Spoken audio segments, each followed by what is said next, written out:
My cousin is polyamorous. Okay. And that was the first time that I learned about poly communities that like where it's exactly as you mentioned, like it's an open sort of emotional, romantic and physical interdependence, which I had never experienced before. But he's loving it. So go polyamory. Wow. He's Gen Z though. So Okay, he's cool. okay. So We should invite him to the podcast and have this I should. conversation. Ooh, we should call my cousin.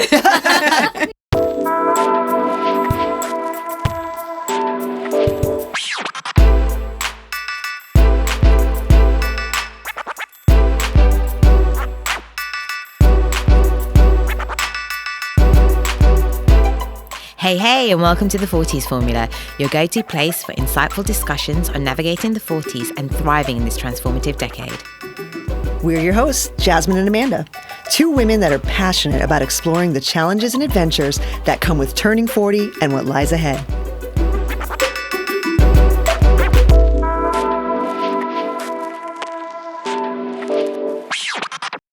So I was at a networking event and I met DIAN. DIAN was sat next to me randomly and she told me that she was a sex therapist and my ears instantly perked up. I was like, this could be an interesting chat. And honestly, it really, really was. So we are super excited to have DIAN here with us today. And one of our topics of conversation went to why couples' sex lives dwindle over time. So DIAN, what would you say are some of the common reasons for this? And how can couples reignite passion, as we get older? That's a very good question. And thank you for inviting me to the podcast as well, by the way. And when we met at the networking event and we get to talk about long-term relationship and how passion dwindle, what I want to say, this is very commonly happening in the long-term relationship. And when that happens, please don't panic. It's just to understand, okay, this is part and parcel of a long-term relationship. And so there are many reasons, and sometimes life and priorities just get in the way of having the passionate sex life that you used to have when you first met. How many times we have to cancel our date nights because one of our kids gets unwell, right? Oh. Yes. And especially living in Singapore, life in Singapore is so stressful, and we live at a very fast-paced society, so it's often just life gets in the way. Another thing that worth considering is perhaps you no longer enjoy the sex that you are having, and it's also normal because as we age, we get to this Forties Formula, right? Our body also change. So maybe certain position that used to be very pleasurable becomes a bit of a painful position, or some of the body parts didn't feel the same way like before due to perimenopause or menopause, right? And maybe body image changes as well, where we no longer feel good about our body, how it looks, the aging body.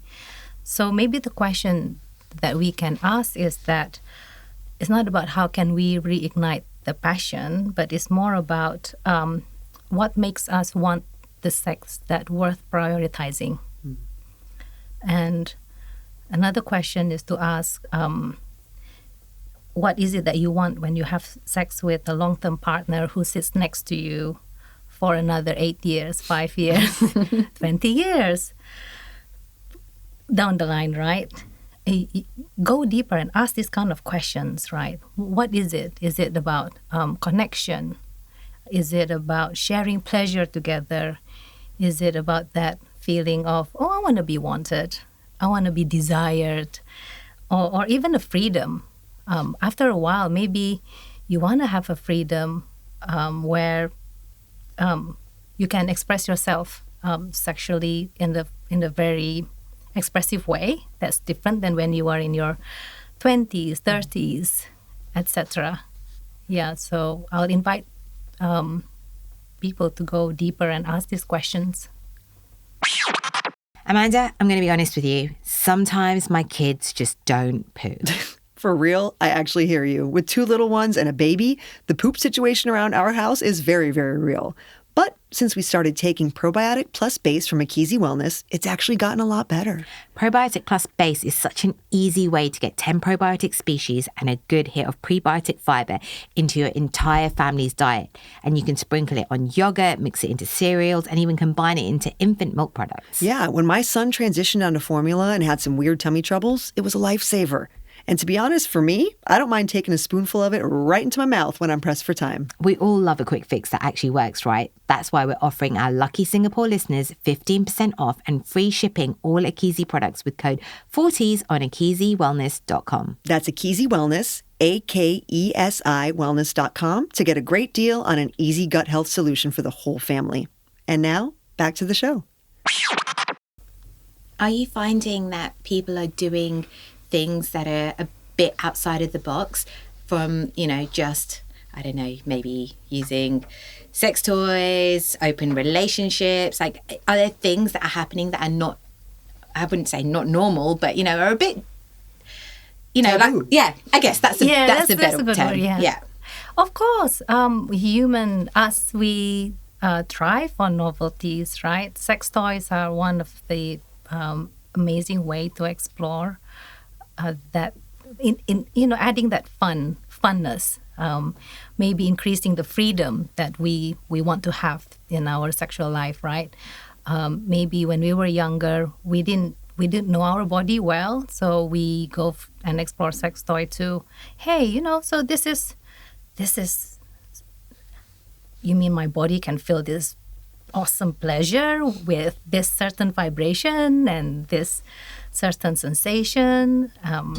So novelties like that is one of the key ingredients that can add more sparks, if you want to say that, into your sex life as well. And open marriages, is that something that you're seeing a lot of right now? Yeah, actually, interestingly, it's been quite popular, and I guess I wonder if COVID has changed the way we look about relationship. Oh, interesting. Got bored of your husband? Yeah. In what way? We get isolated. We get living alone. Some of us have to live alone, or some of us get stuck in this same family, same routine. So a lot of us began to question what is a family unit? What is relationship? What is it that we want out of life, right? I mean, I think COVID does that. And the younger generation, the lovely Gen Z millennials, are also open and embracing new way of relating and new way in relationship, which done right, they can be quite exciting, actually. When you say Gen Z, right? My Gen Z crash course in like how they view sex and relationships is that show Sex Education. Did you ever see that show? Yes, on Netflix? I love that. Like, it is both informative and bewildering to me as a millennial, as an older millennial. It's like they are just, everybody's like whatever gender, everybody's like there's some threesomes, there's some. Is threesomes even a thing you say anymore, or do you say polyamorous relationships? Like, I don't even know what the terminology is, but I feel like there is a huge distance, a cavern between millennial sex and relationships and the Gen Z, and they just have no problem with anything. Yeah. Am I perceiving that because I'm old? And the Gen X. Is it even a wider gulf from Gen X? I'm not sure. Does it change then depending on, what generation you are? No, I guess it actually, generation aside, I guess now we're living in the culture where it's so open and free to explore different things. So when you talk about terms, is it polyamory, is this? I like to introduce the term from one of renowned sex therapists, Tammy Nelson, and I like her book. The book is called Open Monogamy. Interesting. Yeah, I can send the information on that as well. So she introduced the term and idea that monogamy existed in continuum. So on one end, there's a close type of monogamy relationship that we are familiar with it, and then followed by fantasy. So this is where couples start to be more open and okay with having fantasy with others, including maybe watching pornography together. And then another one next in the continuum is sexual open monogamy continuum, where sexual and affectionate play with other people are open as long as the other parties and present is considered okay. And so swinging falls under this category, right? And then somewhere in the middle of the continuum is the independent type of open monogamy, where have you heard about this policy called "Don't Ask, Don't Tell" policy? I have heard of this. I right? have not. I feel so old. Like every time someone brings up some kind of like thing, I'm like, no. How do I not know this stuff? But I don't know see this. if I have it right. It's basically that both partners in the monogamous relationship can go have whatever sexual escapades they want with whomever, but they just don't bring it home. Meaning, like they just. It's all depending on their agreement. Okay. And it's all depending on their what they are consented with, what they're agreed upon, and yeah. So it's all depending on the agreement.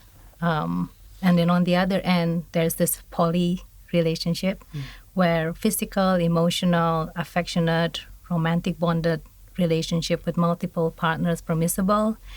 And in some poly communities, they can even have a shared responsibilities where they have child rearing together.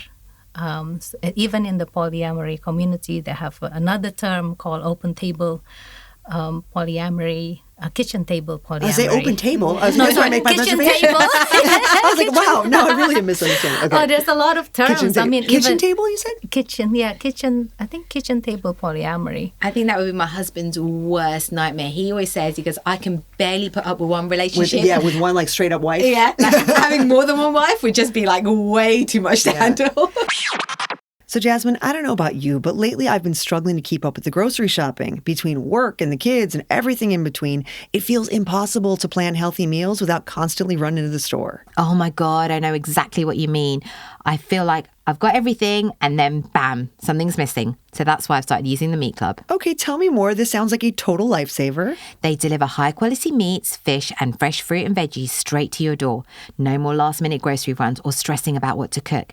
And everything is top notch to help you create a healthy and balanced diet for yourself and your family. They even have a flexible subscription service too. Okay, I just had a look and that subscription service sounds amazing. You can get up to 15% off your basket, free mints for life on orders over $100. Plus, they offer over $160 worth of exclusive perks and give you the flexibility to edit your cart or change your delivery day anytime.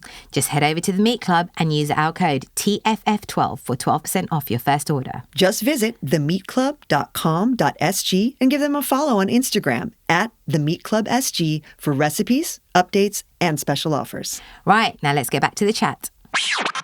My cousin is polyamorous, and that was the first time that I learned about poly communities. That like where it's exactly as you mentioned, like it's an open sort of emotional, romantic, and physical interdependence, which I had never experienced before. But he's loving it, so go polyamory. Wow, he's Gen Z though, so okay, he's cool. okay. So We should invite him to the podcast and have this conversation. Ooh, we should call my cousin. Because it'll be interesting, because I think every poly communities and poly experience are very unique and very different, because again it's going back to their agreement, the mix of the community is very unique, I think. So do all of these need to have like some kind of, I guess, communication up front? Otherwise it then becomes cheating, I guess, wouldn't it? Would it be? What are the rules? Like, are there rules even in these like open type of relationships? Oh, absolutely. Oh my goodness. For sure, right? Even the idea and the thoughts and the fantasy around it, especially when you are contemplating around it, it could be very fun. But back to your first question, it's really not a band-aid for dwindling erotic sparks in relationship. It's not, right? You really need to kind of, it takes a lot of work to open up your relationship. And the relationship itself needs to have a strong foundation that include trust, psychological safety, consent, good communication.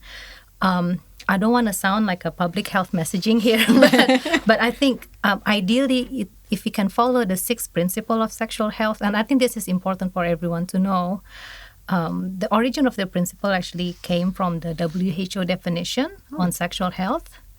And then Mr. Brown Harvey, a sexual health educator, instilled the 6 principles from the definition. And I really love this because it gives you like a compass, like a guide that can be helpful for opening up relationship or sexual health practice in general. So this principle are consent.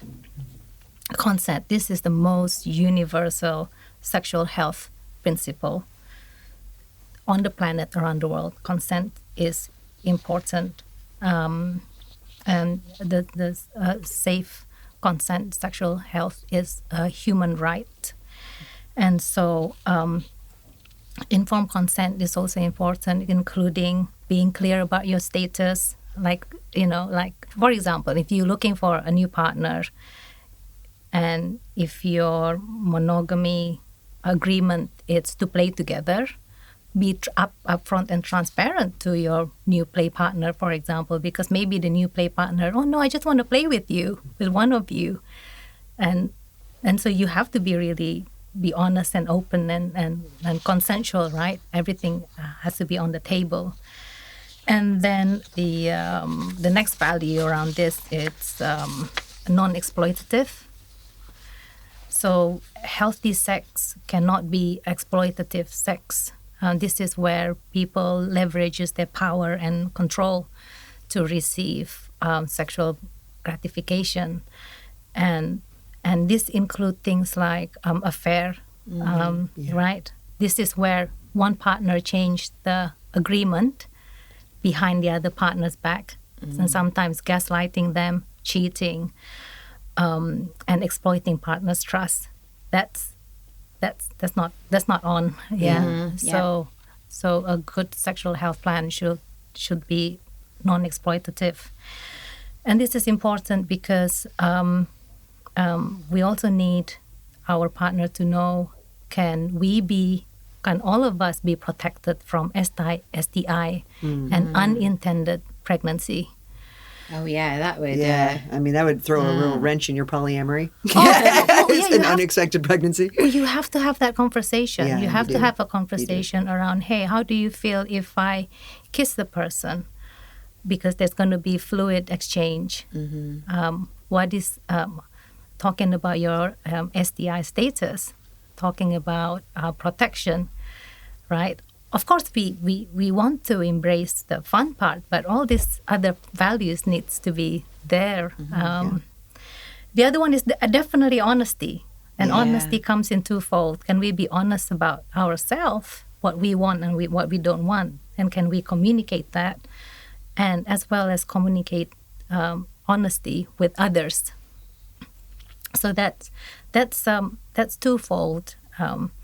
Honesty can include things like what feels good and what doesn't feel good. What's my boundary? What's my limit? What's my red line? What's my amber? The green flags and all this kind of thing that needs to be communicated. The other value should be shared value. So if you do want to open up your relationship or even thinking about opening up, do you share the same value as a couple? And this require open communication and clarification of our motives, our standards, our biases. And usually in the monogamous relationship, we take all these values for granted. We assume we share the same values. But then when you open up and you start having a discussion, like, hey, babe, how do you feel if I kiss that person or I touch the person? And then suddenly you feel like, oh, I don't feel comfortable around that. I think my response would be something completely different. Like, yeah. If my husband said, "Hey, babe," yeah. Well, again, we're not in a polyamorous relationship, so we're not the authorities, I suppose. Yeah. Hey Amanda, you know how much I love clean home-cooked food? There's just something about knowing exactly what goes into your meal, right? Yeah, but let's also be real. Sometimes it's just not possible to cook at home with our busy schedules. I know, but that's why I've been loving Guzman y Gomez. They've taken fast food and they've made it healthy. You get fresh quality ingredients, all cooked from scratch, no processed stuff, just real food. Oh, I love that so much. So even when I cannot cook at home, I don't have to compromise on eating clean. Yep, and GYG offers everything from burritos, bowls and salads packed with fresh veggies, lean meats and wholesome grains, and no added preservatives or artificial flavors. And the best part for me is that it is fast, so you're not stuck waiting forever for a healthy meal when you're already in a rush. Yep, for me, I love that I can customize my own meal too. I'll have a burrito bowl, no rice, double protein. Yes, please. Just head to your nearest GYG or order delivery with ease through their Instagram and social media platforms at no price markups. Trust me, it is the perfect solution when you want something quick, healthy, and delicious, because clean is the new healthy. Sounds like a win to me. Now let's get back to the chat. Well, I don't feel like I'm the authority, but I just want to share what I've learned and what I've heard, what I've seen. But so this shared value is really important as well to be discussed. So when you are in an open relationship, it's no longer something that implicit. Is it implicit or explicit? Which one is where you have to say it out? Explicit. For sure. It has to Yeah. be explicit. Yeah. You cannot assume it. Yeah. So this kind of thing has to be out there.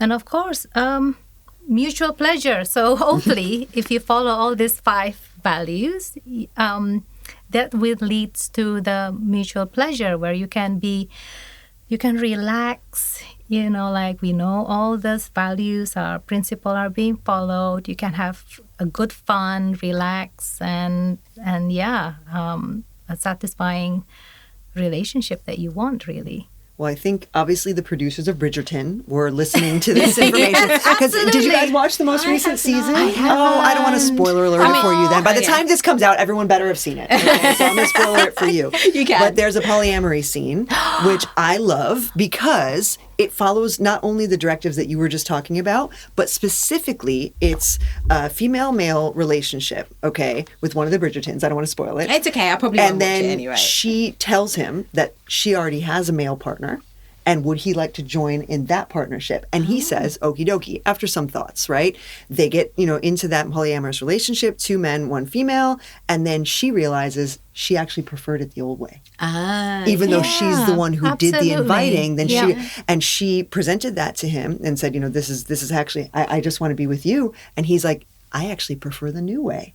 But what was cool, to circle back to what I think was cool about this, is that obviously they wrote it in such a way that she had to be the one being honest and vulnerable.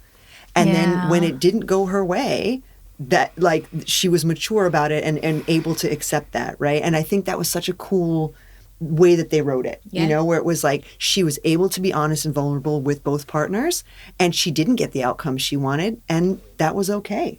And they dissolved that partnership. And I thought that's how you would want this to happen, right? I love that you mentioned that, because this open relationship, often a catalyst for you to dig deeper into your own self. Comes with this, you have to deal with things like jealousy. Yeah. Right? Jealousy is a big thing. And quite often with jealousy, the iceberg is jealousy, rage, and all this kind of thing. But if you dig deeper and really look into it, it could be things like my own self-worth, right? Trauma around sibling rivalry, abandonment issue that you really needs to work on. And quite often this open relationship can evoke that kind of thing.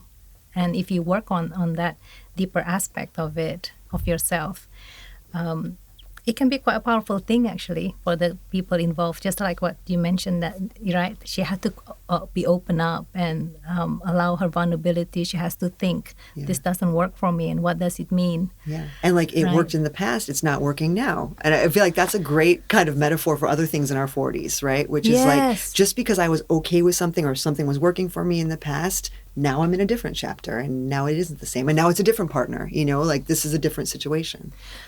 That's what got me into this field of sex therapy. The same thing when I started off this work, I was an art therapist, and I felt like that where things just didn't work out anymore. And back then there was no algorithm. It was literally straight times.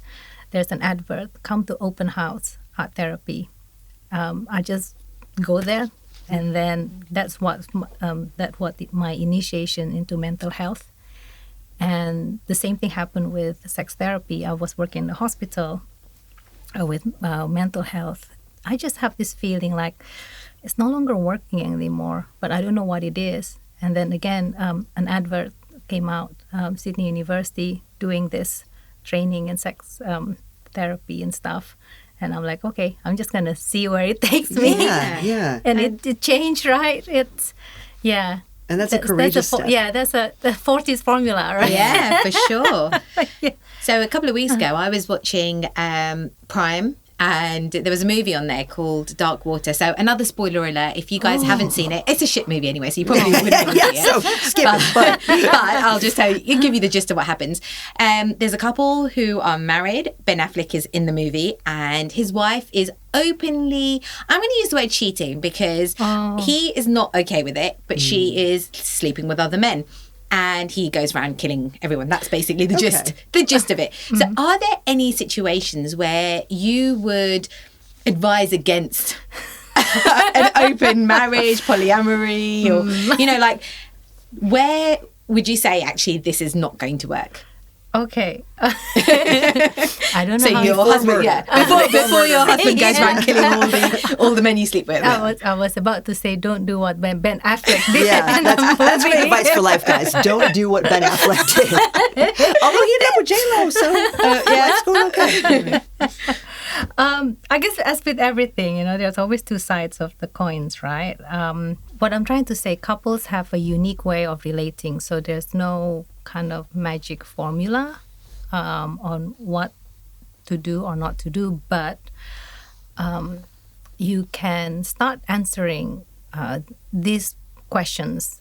So some of the questions, right, could include, do I have a solid enough relationship to withstand open monogamy, right? Another question, do I have old trauma, hurt, betrayal that I need to clear up before I open this relationship up? Am I aware of my own personal boundary? If I have issue around saying yes and no, do I have the capacity to communicate this clearly? So that's another good question to have, right? Jealousy. How can I handle jealousy? And if my partner express jealousy, how do I cope with it? So these are good questions to kind of consider before we open up, or even as we are fantasizing about opening up. How do I handle FOMO? Yeah. So one of those days where you have to take care of a sick child and your partner is on the date. Yeah. Oh, wow, yeah. Right? I'd be pissed. Yeah, I was like, this is clearly opening up the issue that I would have. Yeah, and then your partner resentment. came home. Your partner came home, and then you can see the glow on the face, and then you have to handle with I'm happy for you. The term is compression, but yet I'm also suffering inside. How do you handle that, right?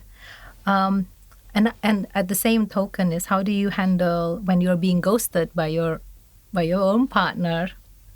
How is that going to impact your current relationship? Are you going to throw the fire onto your current relationship, which is also unfair, right? Yeah.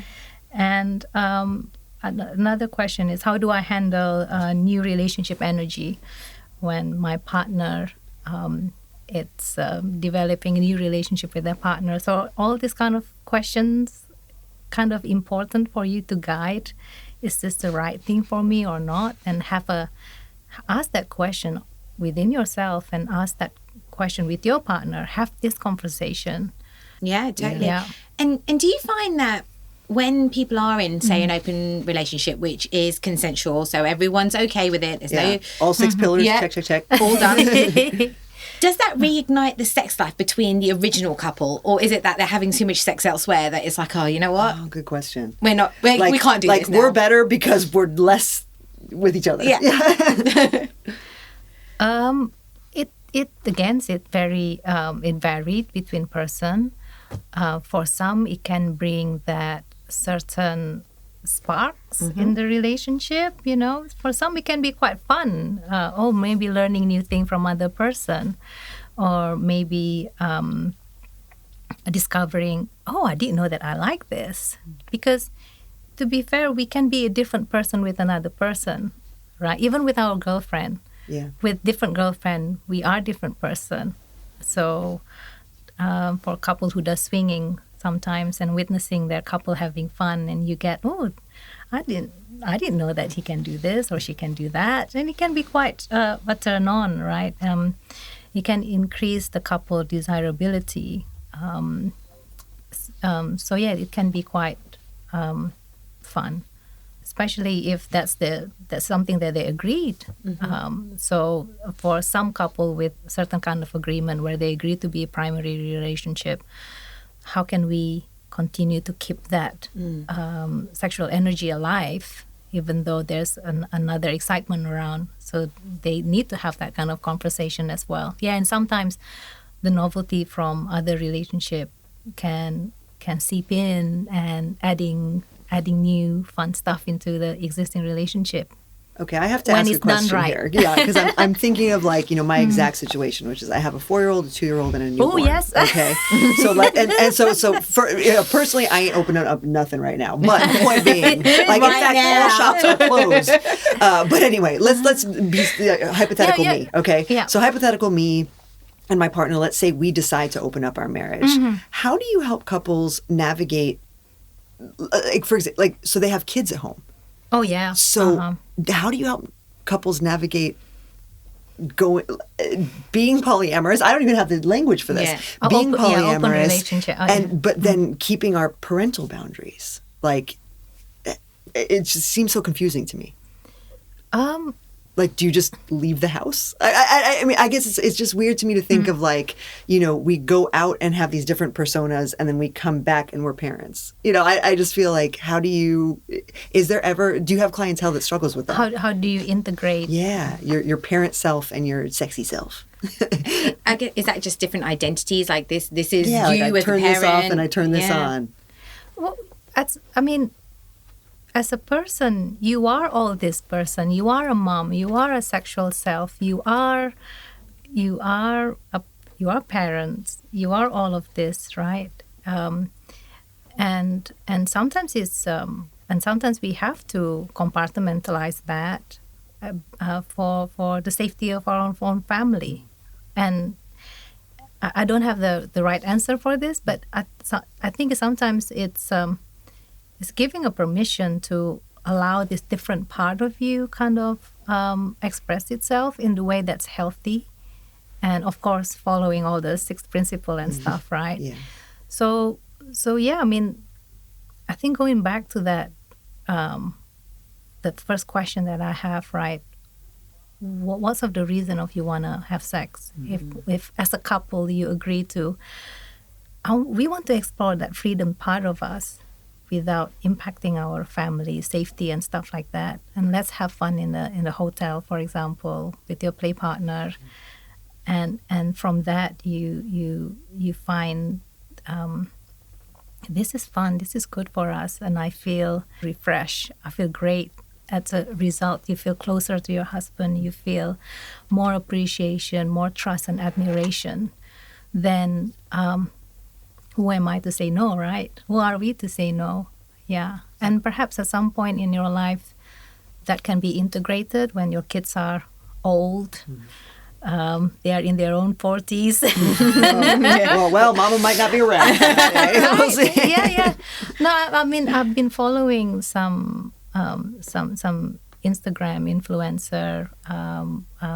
They're the expert in the polyamory. I think one of it, their parents just open up that they are in the open relationship, and they are in their 80s. Wow. Get it, Grandma. which I think if they were in their 40 years ago, I don't think that would be acceptable. Yeah. Right? So maybe, just the way that culture has moved on in a way. Yeah, and for them to open up, it also took a lot of time and consideration and all sorts of things, right? So yeah, but sometimes for some people, that can be a part that remain hidden together. So it becomes like naughty secret that you can do together with your partner. You know, something that in your 90s you can kind of like, hey, remember that? Remember that time? You know? I do like that though. A naughty secret is fun. Yeah, and I guess we have to find something that works for your relationship, because all relationships are unique, and I mean, who are we to judge what works and what not works? And I think that's the spirit of sex education. Yeah, exactly. Series, yeah, it? as a non-judgment. Yeah, showing what a non-judgmental space could look like. Yeah, and as long as we follow a certain principles, yeah. Thank you, DIAN. You know, you've given us so much to think about, especially for people who are stuck in this rut and are happy to look at these 6 principles and see how they can better, I guess, manage, their current relationship, and if there is a way to open it up, or even if there isn't, you know, I think that's for each individual couple to decide. But before we finish, we do want to ask, what's your 40s formula? What is a piece of advice, a mantra that you would like to share with our listeners about how they can thrive during their 40s? Dance to the beat of your own drum. Oh, I love that. Yep, we're all about dancing and keeping it alive. Yeah. I want to add one thing actually. I mean, in one of your questions here, you asked about what advice would you offer to couple who are struggling with intimacy. I like this work by Emily Nagoski, and I think everyone should read her books. She just launched a new book, and she gave us a very good advice, especially for us in the long-term relationship. So she say 4 things. She say, basically, in whatever you do, continue to trust and admire each other. Continue to prioritize sex in your relationship, despite of all the stuff that happen in life. Try to continue to prioritize sex, even if it's just a conversation level, right? And yes, number 3 is listen to the beat of your own sex drum, of accepting your own idea and beliefs as a couple or as personal value about what your sex life should look like, instead of accepting other people decree or law what it looks and doesn't look like. And the last one is co-create situation that makes pleasure accessible to the both of you.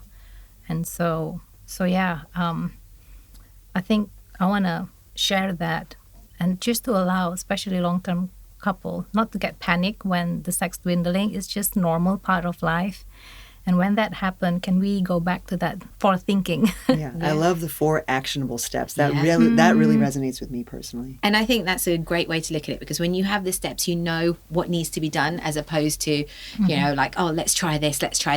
Go back to the basics. Yeah. And it's hard. I mean, I wish I had this sex education at school that say, hey, these are the challenges in a long-term relationship.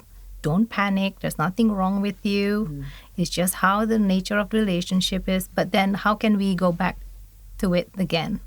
And that's great, because I feel like you're right. Sex education at school is just like pregnancy. Yeah, functional. Yeah, but actually there's so much more to it, because it is about the actual relationship itself. Exactly. Yeah. And not to panic when you don't have the same hot, passionate kisses or hugs and love like when you were in 20s. You've changed. I do love a passionate hug. Yeah, okay.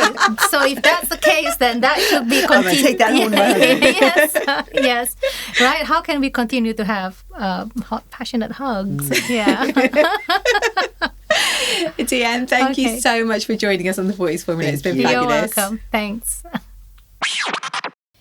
Guys, you know how much we love coffee. And if you want to show us some love, you know you can get us one. Just visit buymeacoffee.com/the40s formula. Cheers. Before we go, please remember to hit subscribe and take a moment to support the 40s formula by leaving a review on your favorite podcast platform. Your reviews will help us to reach more people and allow us to continue to bring valuable content. It should only take a moment, and it's a free way for you to support the show. You can also stay updated with the 40s formula by following us on Instagram @the40s formula, all one word. We share behind-the-scenes insights, episode updates, and much more, so please be sure to hit that follow button. We appreciate your time and support. Thank you for being part of this community, and we'll be back next week for more empowering conversations with inspiring guests. Bye.